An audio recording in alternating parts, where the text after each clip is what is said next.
Hi guys, I recently bought a Canon 6D full frame camera, and so of course I wanted to test out all my vintage lenses on it to see how it works. And they all worked perfectly okay, taking some fantastic photographs, except the Pentax K mount lenses. Doesn't have to be Pentax as long as they're Pentax K. And so we'll go through what is the problem, what causes an issue taking photographs. We'll go through other people's solutions, some of which seem okay, others I would not do myself. And at the end of the video I'll show you what I did personally for a solution. It's a solution, it may not be the best solution, maybe not one you agree with, but it is my solution. And so what happens with the Pentax K mount lenses, I'll show you a close-up photograph. On the top of them there is a protruding part or a couple of protruding parts, and what happens is these hit the mirror when it flips up, and so the mirror cannot lift up fully, the light does not go through to the sensor, you can't take a photograph. And so I had a quick look on the interweb and I found some solutions. Well, see what you think to these solutions. And somebody said prevention is better than cure. If you're going to use Pentax lenses, get a Pentax camera. Fair enough.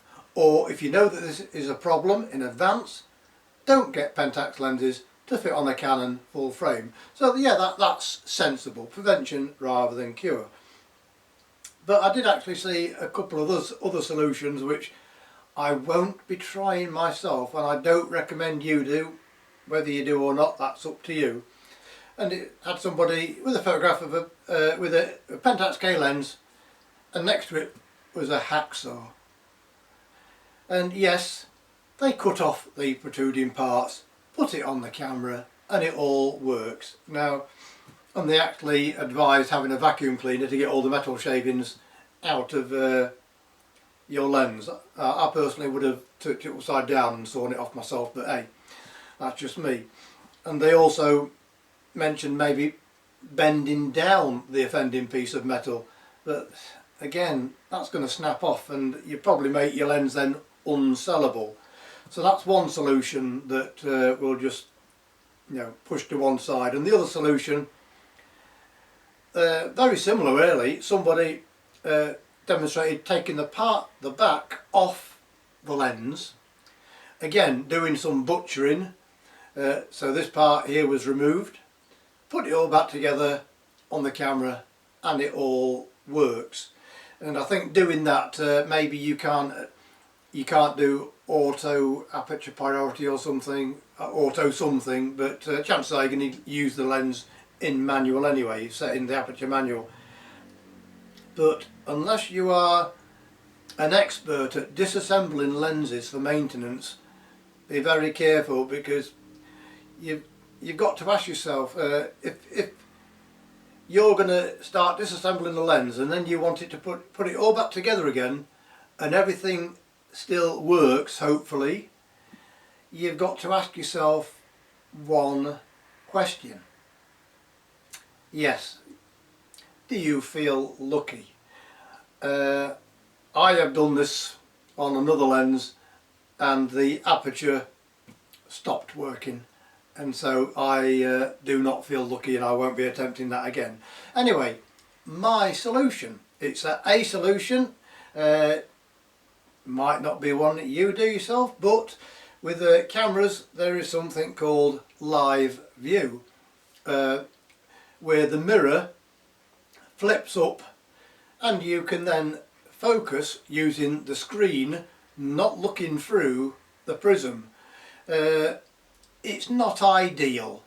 A lot of people like to look through the eyepiece rather than the screen and then focus manually with the lens, as you do all vintage camera lenses, and look at the screen to do your focus. That's not so much of a problem, because it's like now I'm using a vintage lens to video this, and I did the aperture and the focus manual anyway, using the live screen. If you are a astrophotographer, the chances are to get accurate focus you're going to use magnified live view anyway. So to me that's not a problem. But one thing to be aware of when you do, well, a couple of things really. One, put it on live view and lift the mirror up first before you put the lens on, or else if you put the lens on, go into live view, the mirror won't go up. And also the battery saver that automatically turns your camera off, disable that while you're doing your photo or your video shoot, because you don't want the mirror to then come back down again and you're back to square one. So that's my way around it. So what I've done with this camera, switched it on, so into live view, put a lens on, excuse me, red dot to red dot, there, live view. I've disabled the battery saver,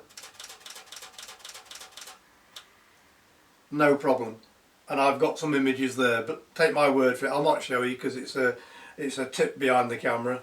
But anyway, that's my solution to Pentax K mounts. Not well, they do fit onto a full frame Canon camera, but they do get in the way of the mirror. That's my solution. Please, if you have any of your own solutions, a way around this, let me know in the comments below. And so thanks for watching, and I'll see you next time.